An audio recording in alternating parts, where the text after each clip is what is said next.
bring this over. That's a great shot, James. Thank you. Yeah, fun. This is one of the last summits I was on. So, yeah, excited to share today. Thanks again for the invite.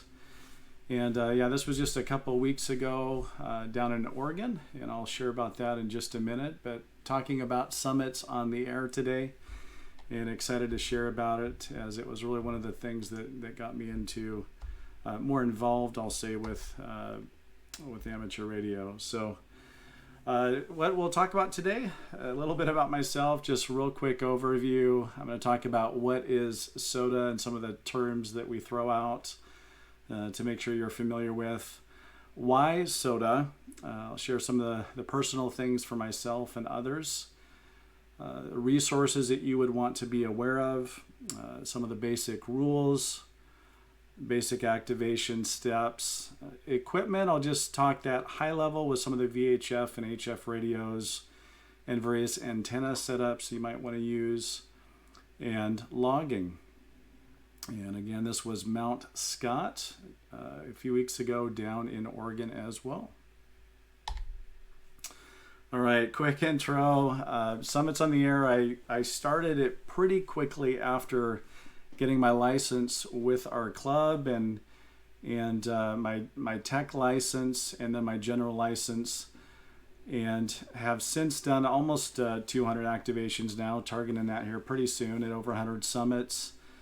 After I started doing summits on the air about a year later, started doing parks on the air, and I've also done about 90 activations at 45 parks. So definitely enjoy both and try to combine both when I'm on a summit that's in a park, making sure that I do both of those things. I did a few years ago start sharing some videos on YouTube. The original intent was just to share about summits that I was going to and for information about the summits. And so I've kept doing that, a little over 70 videos out there, mostly summits on the air videos, some for parks on the air, and learning and sharing about both POTA and SOTA as well, and then on a few of the other socials there. Real quick again, for the YouTube channel, there is a playlist for those that are newer to SOTA or just interested. I've got a few videos there right now. One is about starting SOTA, some of the resources that I'll talk about today. A little bit more information about choosing your first summit, and the main tip there is just don't do a summit that is brand new or no one has ever activated before. I know I tried doing that for my first few summits and finally went to a very popular summit to do my activation, and recommend that. Activator rules for summits on the air, the basics, and talk through that a little bit more detail than I'll do today.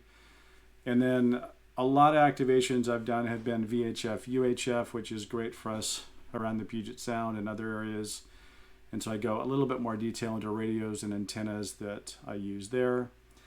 And then just a reminder, 2 months ago, I guess, something like that, I talked about parks on the air at the club, and there is an overview and getting started with parks on the air as well. So last month, I did not share about summits on the air. The timing would have been better, but I was down in Oregon for the first SOTA campout that I have been to. And just an amazing time. I went down there on a Thursday, came back on Monday. There were about 60 activators. Some of them have been in SOTA from the beginning, and some of them, quite a few of them, were brand new licensed hams about 6 months ago that were getting out on summits and learning CW and doing all kinds of things. So just a great group of folks down in Oregon last month. So that's one of the types of activities that you can do with summits on the air. Generally, I'm out on a summit by myself, and so to be around folks was great. If you are interested in doing something like this in the future, I'll share some of the resources to find those things out.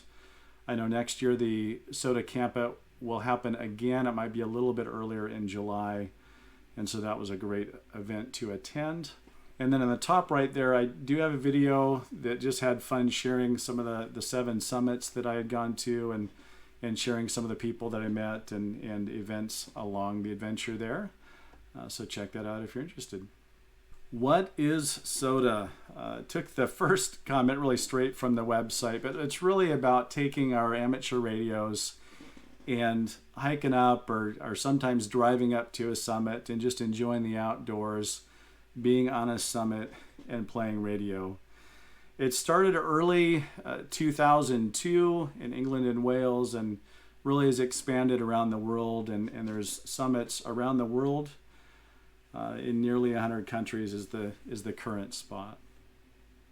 Some of the SOTA terms: activator, that's the person who's going to hike up or be on a summit and be calling for contacts or calling CQ summits on the air, looking for people to chase and make contacts with. The chaser is just anyone who's making a contact with a SOTA activator. You might be at home or on the road or on another summit to chase. The next term is S2S, or summit to summit. Sometimes we'll say a summit to summit party or an S2S. That's when you're on a mountaintop and you're making a SOTA summit and you make contact with another station on another summit and exchange your info, and that's just a summit to summit contact.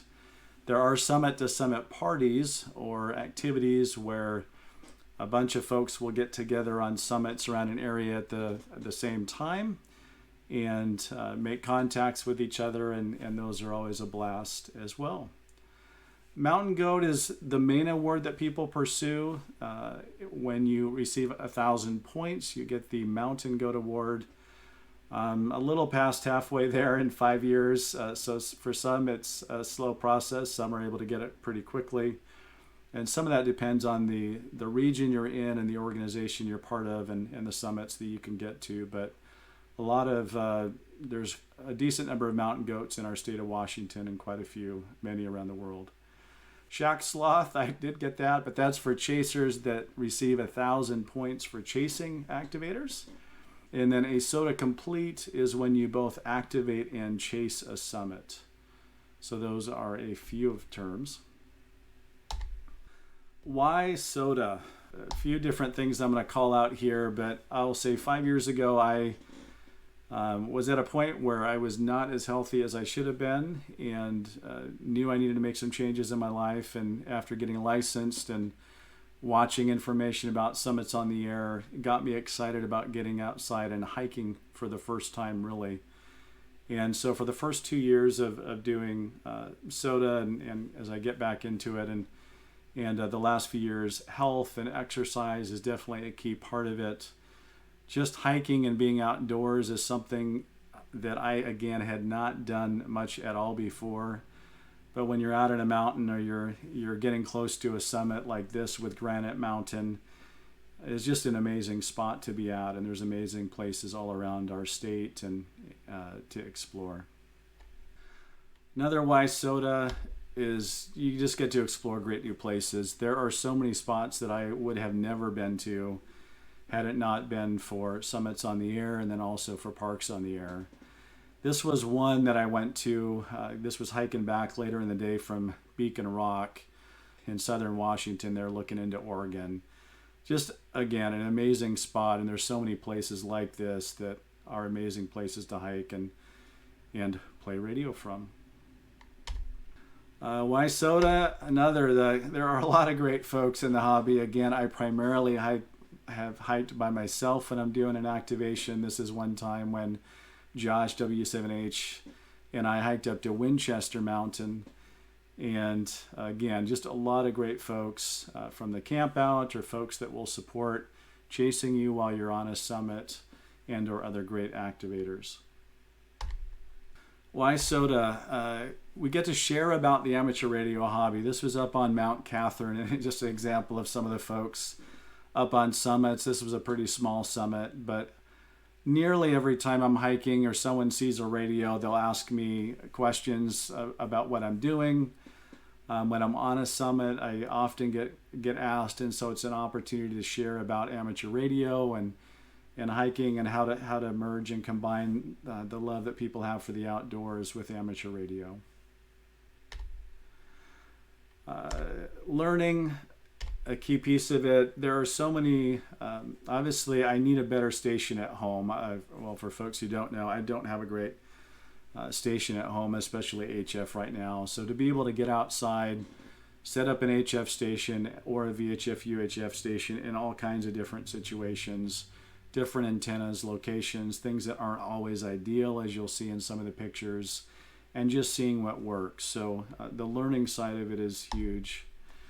Learning how to operate as an activator. I remember my very first activation, I was extremely nervous, and so growing in confidence as I learned about HF and frequencies and how to be an operator has been invaluable. And then also new modes. So there are a lot of folks that I know probably would never have thought about doing CW, but because of Summits on the Air, there are so many folks that do practice CW and use it, that a lot of folks like myself and others are learning and or wanting to start. So it's been great for different modes like CW. I know one of my goals a couple years ago is trying to do FT8 from a Summit using my KX2. And that took hours and hours of playing with the Raspberry Pi and different kinds of things to figure out how to make that work. And there's some easier ways to do it now, but just different modes and all kinds of ways that we can learn. And this Summit was High Wire, which is kind of off of Highway 2 out there a little ways. Why SOTA awards, challenges, and goals. The map up there is one of the maps that you can look at from SOTLAS. When you look up your call sign, there's a little click show map button, and so you can see the summits that you've activated, and so that's what all the little circles are here. One of my early goals before I really got into Summits on the Air, my goal that first year was I want to do one summit per month. And it actually turned in pretty quickly to one summit on average per week for the year. And I did do 54 summits, I think at least my first year, and that number of summits my next year. So early on, it was a lot of summits, trying to get a little bit more SOTA and life balance. I've done more summit activations during the week and less on the weekends, and trying to balance those things. But still a lot of goals and things that you can do. In 2020, there was a SOTA challenge, it's called, where the first week of each month, there was a different mode or band challenge. And I got into that kind of late in the year. And so on the top left, that was me hiking up a short distance on that one to a summit with my laptop and 7300. Doing some FT8 late in the day, and that was the last summit of that SOTA challenge that year, and squeaked out the win for at least the U.S. For points, because there was someone down in California that I was going against trying to win. So all kinds of challenges there. Like I said, there's the Shack Sloth and the SOTA Goat, and then we'll also track different things like how many unique summits we've done, how many summit to summits, and there's other different challenges and things that folks will focus on. So let's jump into the resources here real quick. The website link is in the very top, and you can see just the main page for Summits on the Air. There's a joining in link, SOTA Watch, database, etc., and I'll talk those in just a minute. So when you click on the joining in link, it'll bring you up to the joining in page. There is information on the left there about introduction to chasing, activating, rules, and a lot of information there. So again, this is a great resource to look at if you're interested in Summits on the Air and want additional resources. And then the link on the top for online resources will also take you, that's one way to get to some of the resources. It'll bring up the page on the right, and I'll highlight some of the key ones here. The SOTA database is where you're going to go to upload your logs, your chaser logs, or do your logging. It also has information about the awards and rankings and some of the things there, so you can see how you're doing, or if you want to compare yourself with other folks. SOTA Watch is where you will go to post alerts or spots. And there's also other ways that you can do that, but SOTA Watch is a key one. SOTA Reflector is really a forum where people will post information or questions, and that's a good resource out there as well. The SOTA shop's there if you want some merchandise or awards. The Flickr photo tool, I don't think anyone uses anymore. And then the mapping project, I will primarily use that for when after I've logged my contacts for a summit. It's a place I can go and look at the distance between where I was in the summit and the stations that I made contact with. And so I'll do that through the SOTA mapping project. And I'll also go to the SOTA mapping if I want to upload my GPS tracks to make it easier for other folks to find the trail to the summit. That's the place you do that as well. Focusing on resources, again, Facebook groups. There are groups for, this is the main one I'll say for our area. There's a bunch of others.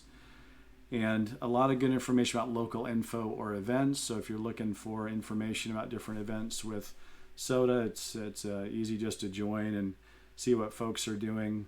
Whether you're a chaser or an activator, you'll see when folks go up to summits and they'll share their pictures. You can see some of the places that people are exploring and going to. A local resource, and I'm sure there's blogs and other places out there, but this one is pnwsota.org.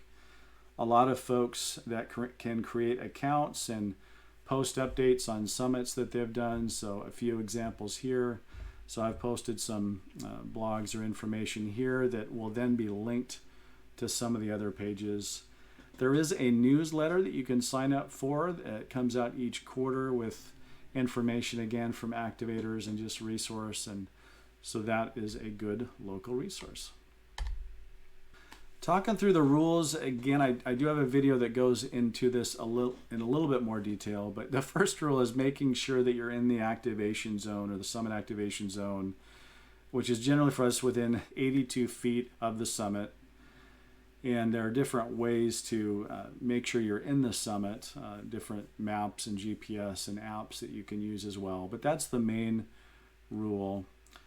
There is a nuance because sometimes you're hiking to a summit and you think you're on the summit, but it's not the main SOTA summit. The main SOTA summit might be in the distance a little bit further. And if there's more than an 82-foot drop between that false summit and the SOTA summit, then you do need to go and hike to the SOTA summit. And I've got some examples of that in my rules video.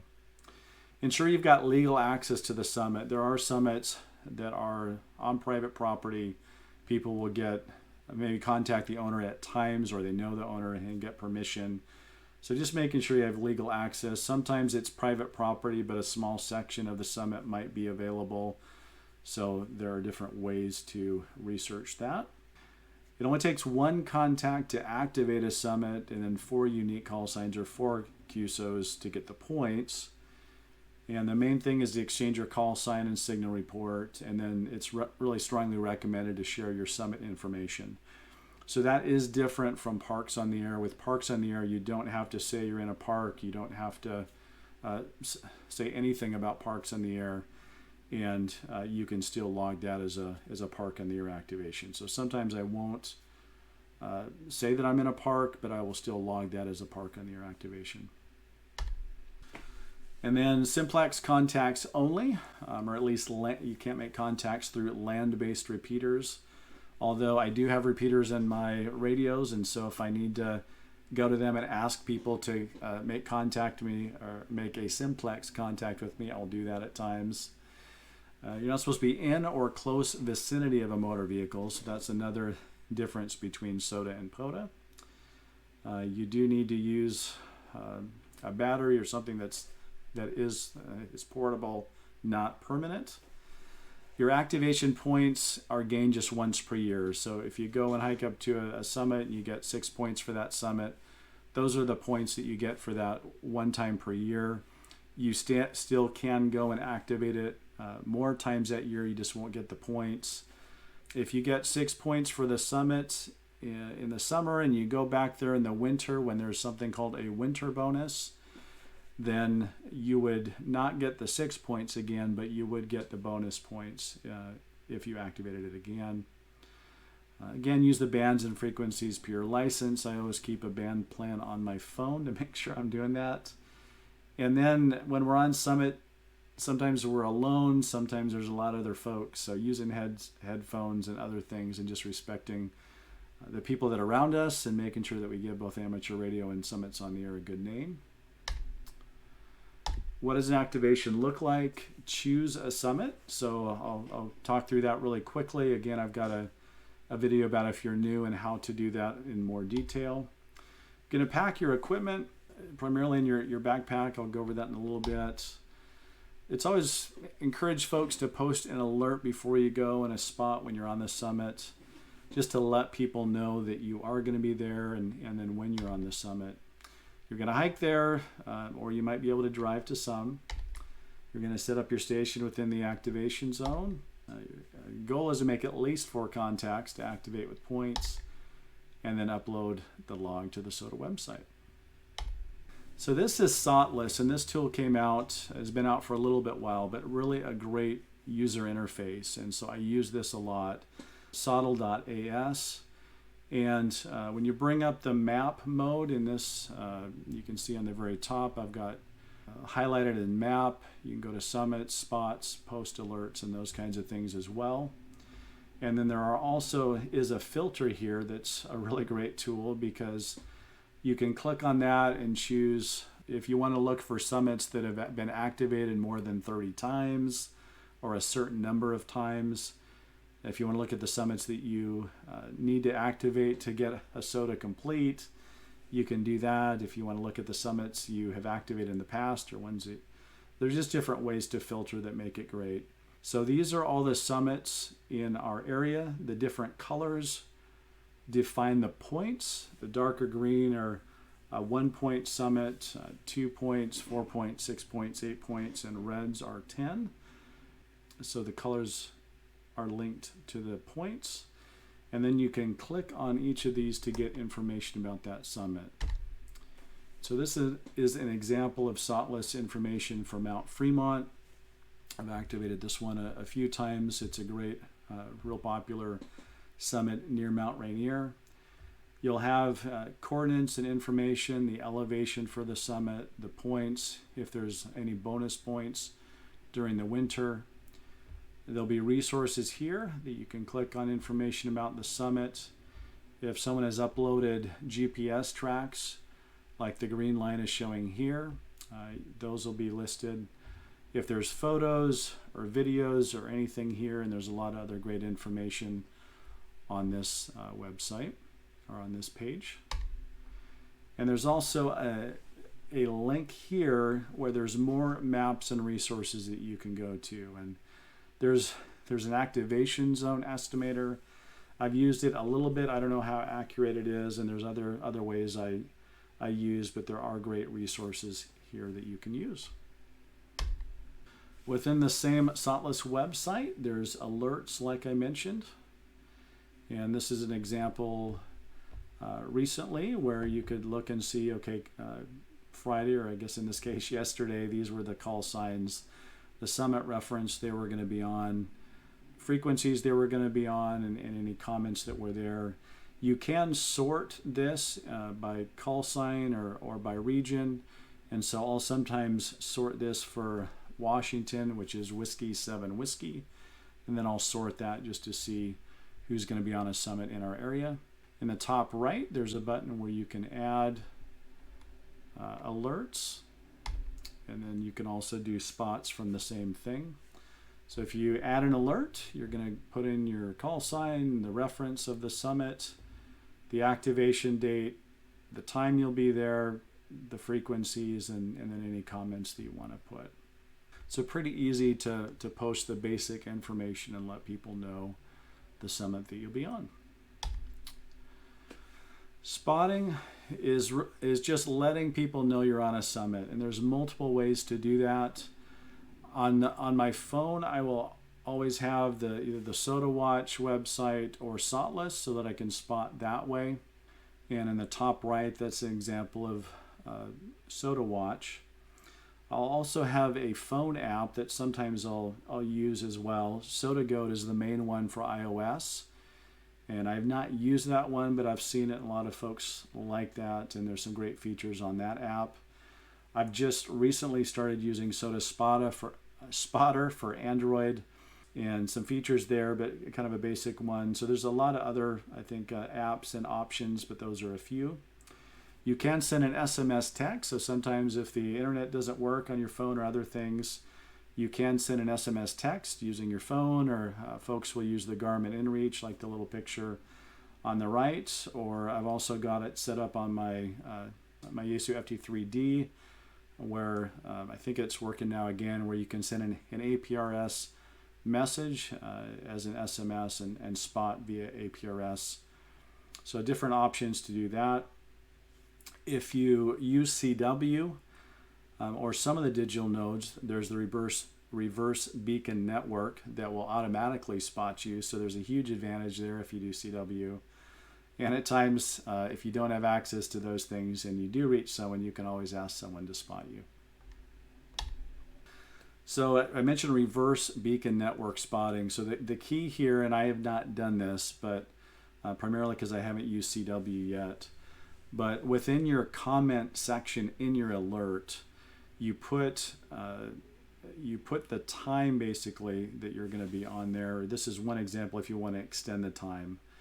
And so you put the S-2, so that's -2 hours from your summit activation estimate to +3 hours after it.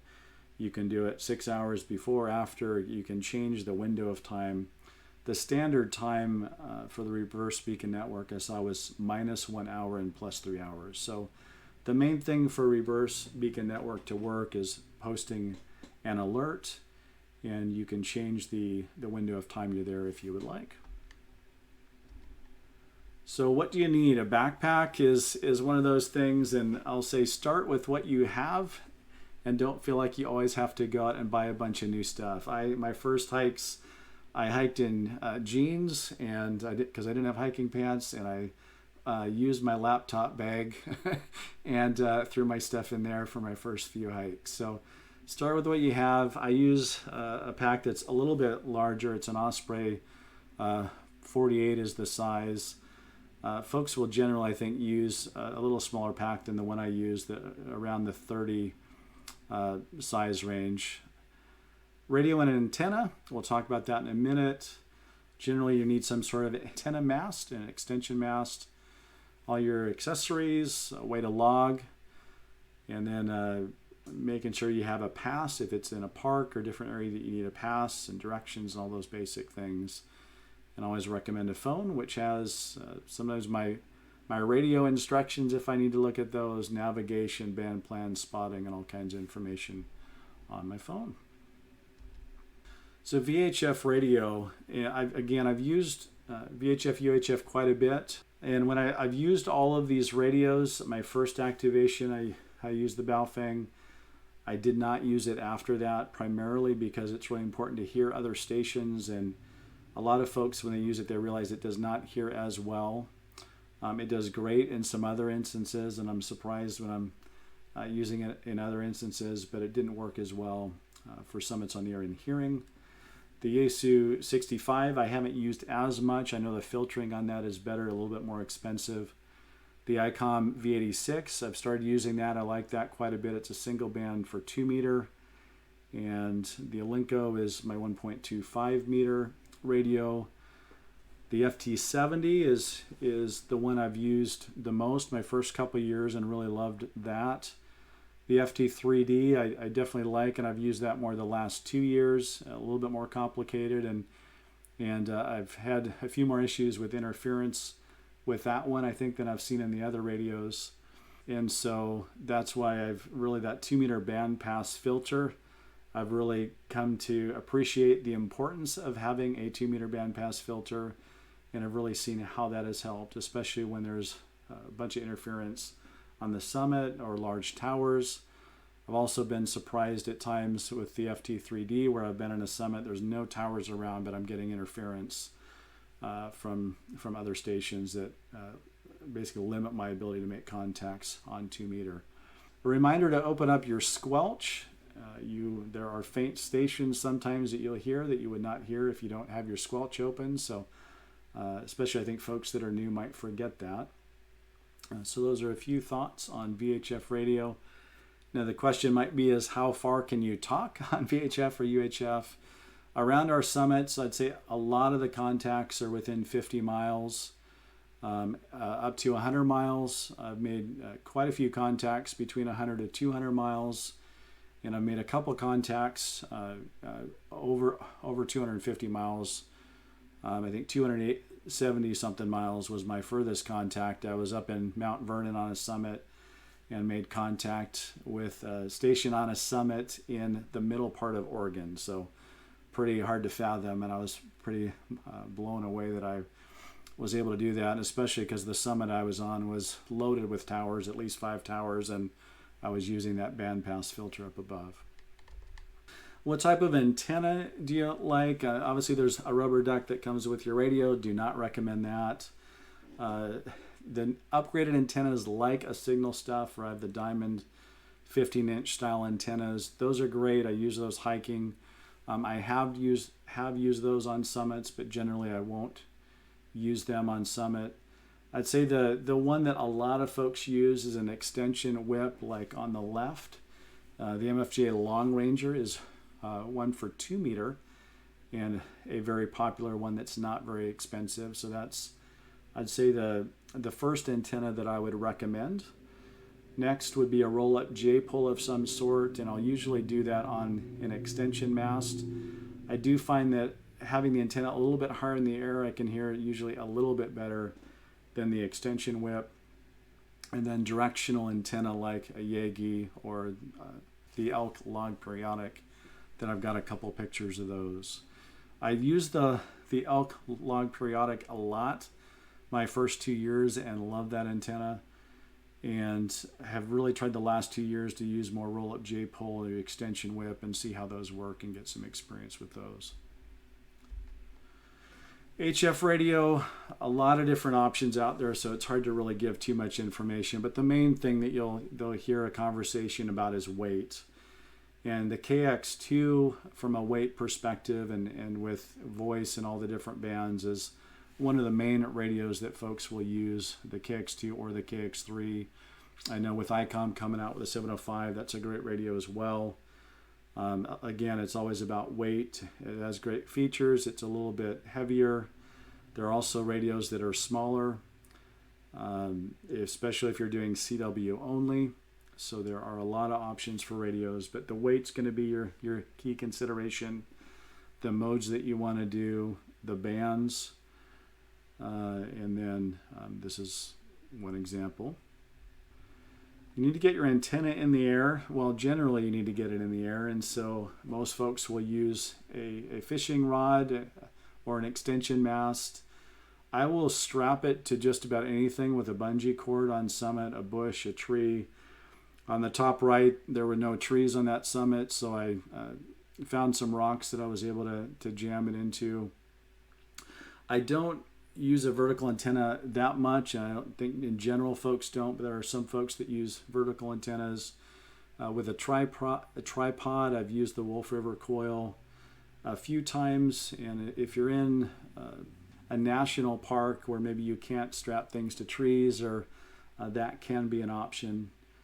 Or I see folks now sometimes that will use the AX1 antenna or the AX2, like the one on the right there, and they'll just attach it to their radio as one option if the bands are good, or if they're doing CW, sometimes that would work better.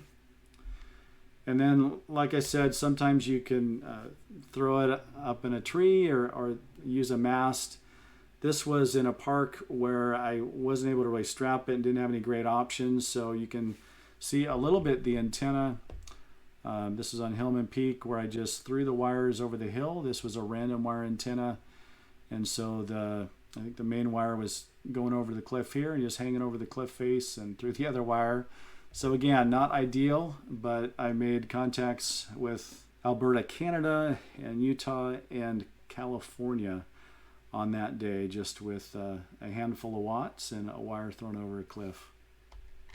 For HF antennas, linked dipoles are great. It gives you the opportunity to be real efficient in the band, and especially when you've got low power. So a lot of folks will use a linked dipole. The end-fed half-wave antenna, I used that like in the picture here a lot. So it's cut for one band generally. There is a new linked version of that antenna that I've used once in a while as well. And a lot of folks will also use a random wire. It just makes things easy with 41 feet of wire. I usually don't use 17 feet for the counterpoise, but I let the coax work in that role, and that's always worked fine. Again, a vertical, I know folks that will use verticals, but that's always an option as well. And then logging, I brought up the SOTA website here again.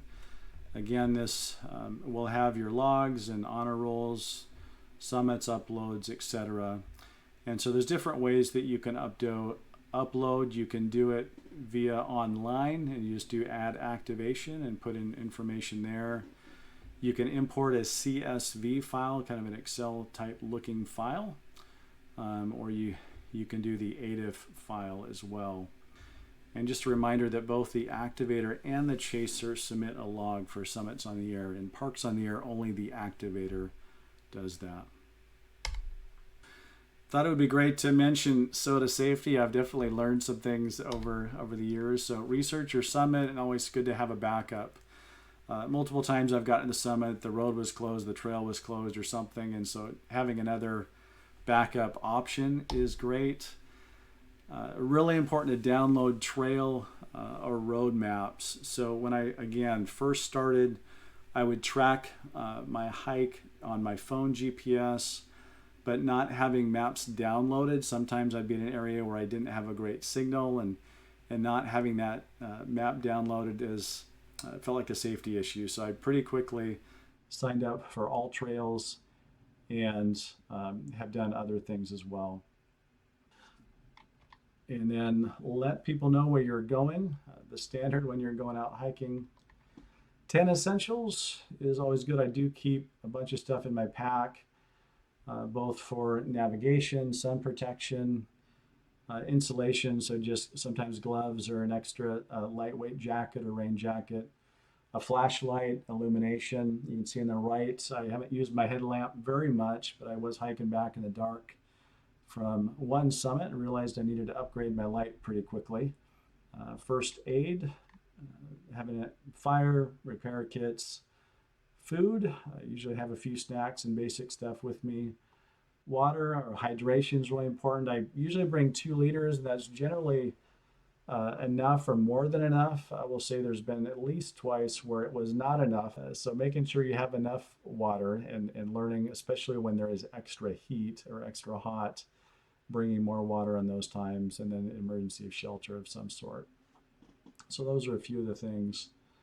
And then knowing the regional safety, so it might be animals or lightning. I saw that the Red Summit RF station has been talking about lightning recently. He's got a little device in the area where he lives. It'll warn if there's lightning strikes.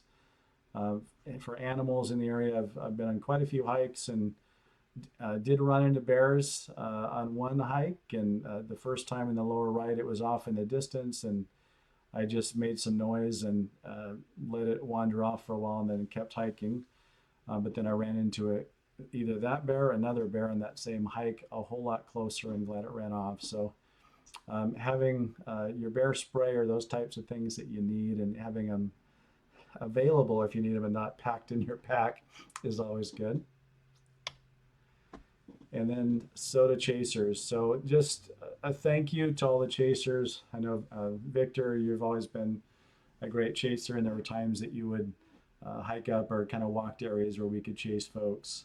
And so just appreciate all those folks that do that, and sometimes at home or mobile or driving or finding a spot to be able to make contact with a summit. Again, you can log your chaser QSOs, but it's not required. There's different ways that you can do that. And one thing I just learned relatively recently is in SOTA Watch, the spots page, there is a little button there for a plus sign that you can click on that and log the spot. So that's a real easy way, or I'd say a quick and easy way if you're watching folks on the spots, a quick way to add it to your chaser log. And then as chasers, there's a few different tools. Again, watching the alerts and spots that are out there. I, again, learned about Ham Alert recently, so this was kind of new to me, but I've got a setup on my phone now where if there's a summit on the air station in Whiskey 7 Whiskey or Washington State on VHF, I'll let it know or give me an alert on my phone. Or if there's someone in a park on VHF or UHF right now, I've also got that set up. So Ham Alert is one of those tools to help know when someone is on a summit. And that is it. Open it up for any questions. No questions, James, but that was fantastic. Your presentation, your photos, your explanation, just awesome. Thank you very much. Thank you. So James, I have a question. So typically, what radio do you use the most? That's a great question. So the KX2 is my main HF radio. I have hiked with my 7300, my Compass 7300. In fact, one time I hiked, I think, 4 miles or so with it. But the KX2 is the main one. I would like to get a smaller CW only radio, but that's going to be next on the list, and it'll kind of force me to do a CW activation at some point. The FT3D is my main VHF radio right now, the VHF UHF radio.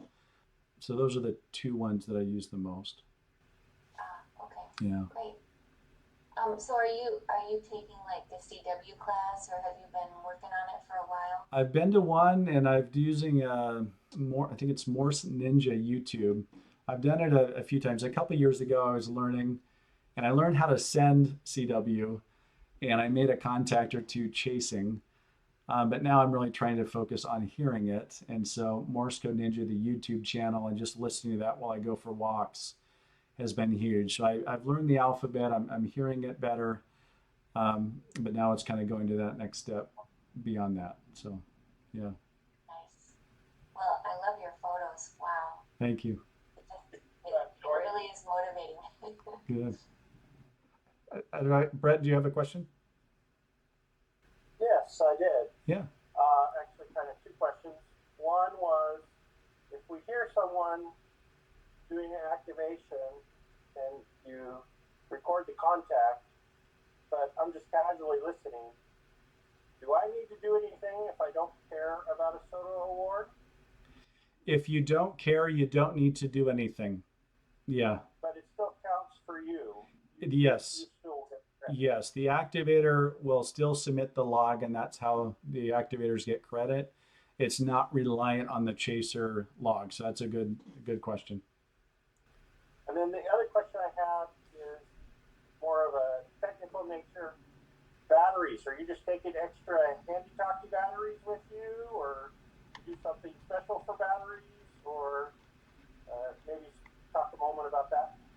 That's a great question as well. So when it comes to HTs, on my main radio, which I'll say my main radios the last 2 years have been the FT70 and the FT3D, I will always have an extra HT battery with me. More for safety, there's only been once or twice where I've needed to use the second battery, but I'd say more of a safety, or if I'm hitting multiple summits and it's a really long day, that's the only time I would use one.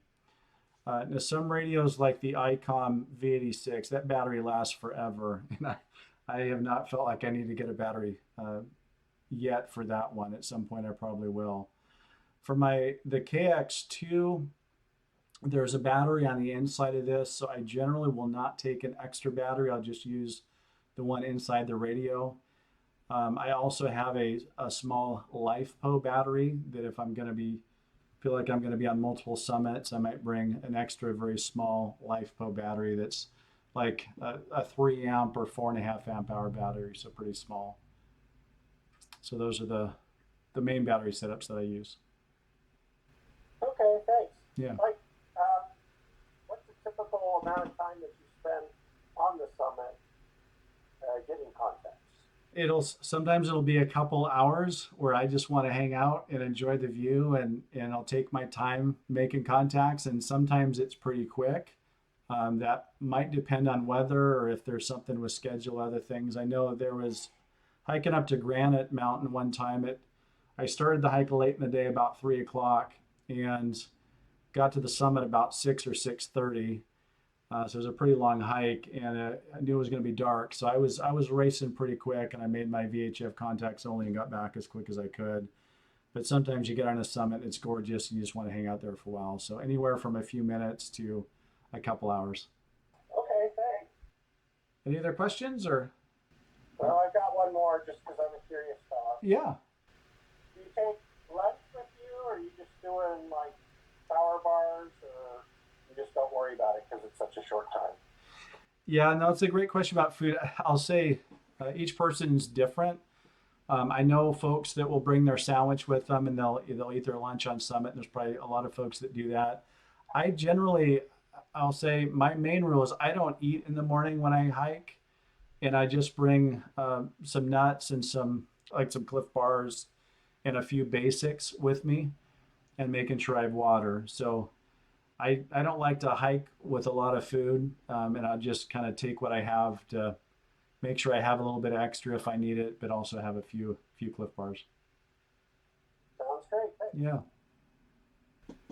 One comment that I have is if you look at the website for SOTA, it goes all the way down to the county level in the United States. And there's, the last Yes. I looked, a couple of years, there's 188 summits in Snohomish County. And the lowest one, for 1 point, is Lord Hill, believe it or not. And so there are some very easy ones to get to, and you could do the stateside stuff. We tried to do Green Mountain one time, and it didn't work. But I was talking to a guy at Fort Lewis on VHF from just on the bottom of Green Mountain, and it's a lot of fun. But at this point, thank you very much for the presentation. Excellent one. No, thank you, John. And that's a good point. So there, again, the map, there are a lot of summits around us. I think the closest one, or one of the closest ones that I would recommend, is Little Mountain. And it's about 5 minutes off of I-5. You can drive up to the summit, and easy to set up HF, and it's a great little park or spot there. These are a few different pictures of what Little Mountain. So you can actually sit at that table, and it's within the activation zone. So that's a great little spot.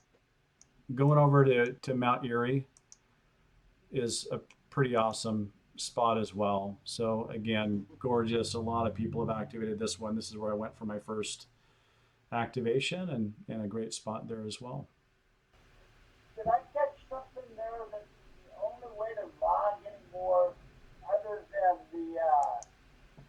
than that spotting link, was if you had to upload a file? Is there no longer a manual option to load to enter your data? So you can do it manually. You can still do it manually online like this. So it's really easy to do that. And I would recommend, I did that for my first couple of years. What I've started to do is now I'll use a CSV file. And so as an example, this is what it looks like. And this is what I use to upload my activations from Oregon.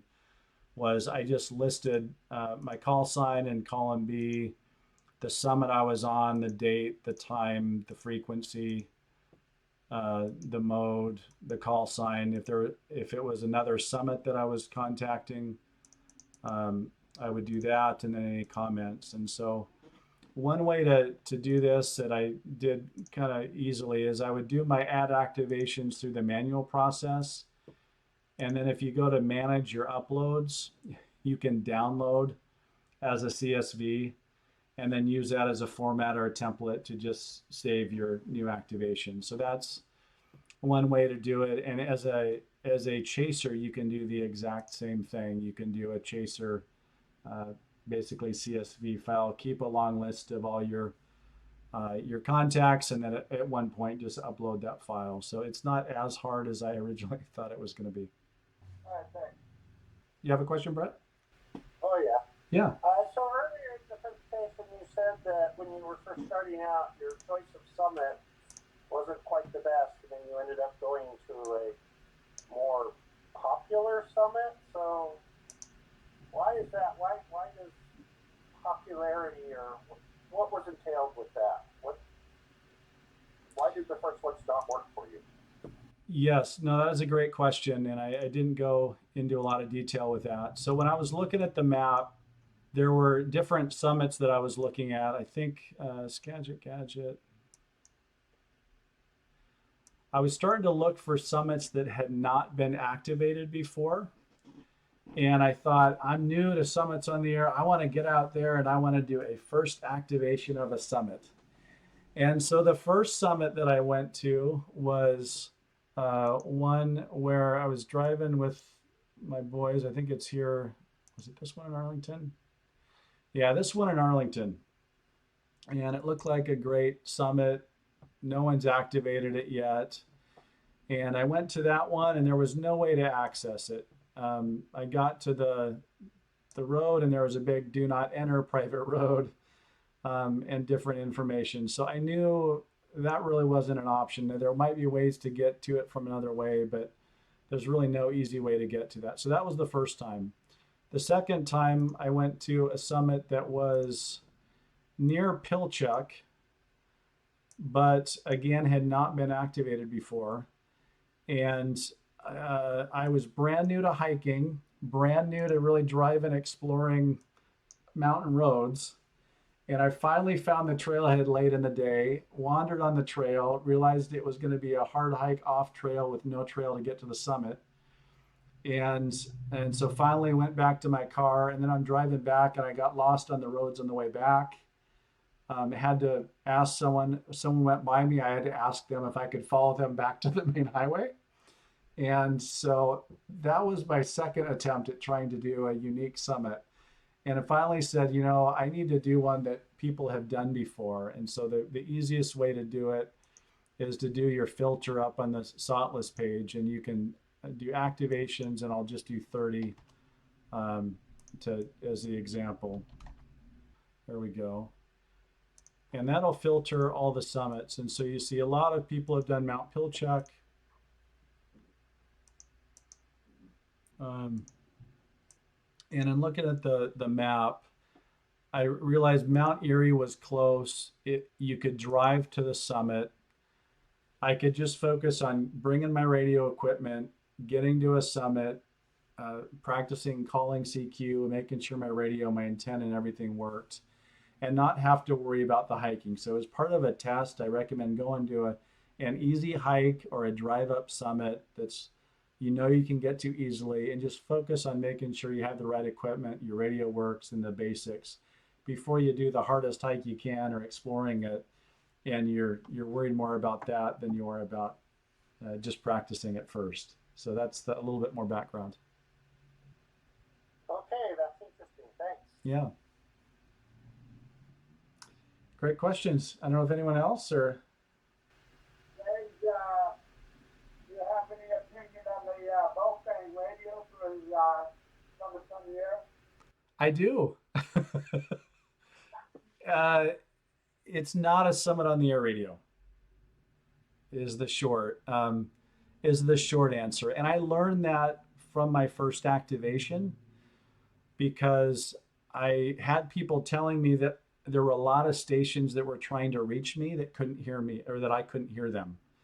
So the filtering in the radio and just its ability to hear when it's overloaded is not great. Now I love it in other situations, and it's what got me into amateur radio. But my second activation, I bought the FT70DR, that Yaesu, and with a short antenna on the Yaesu radio versus my Baofeng with a directional antenna, you know, I could easily hear with the Yaesu stations that I could not hear with the Baofeng, even with the best antenna I could have. So that's my experience, and I realize the importance of, like I said, your radio being able to hear.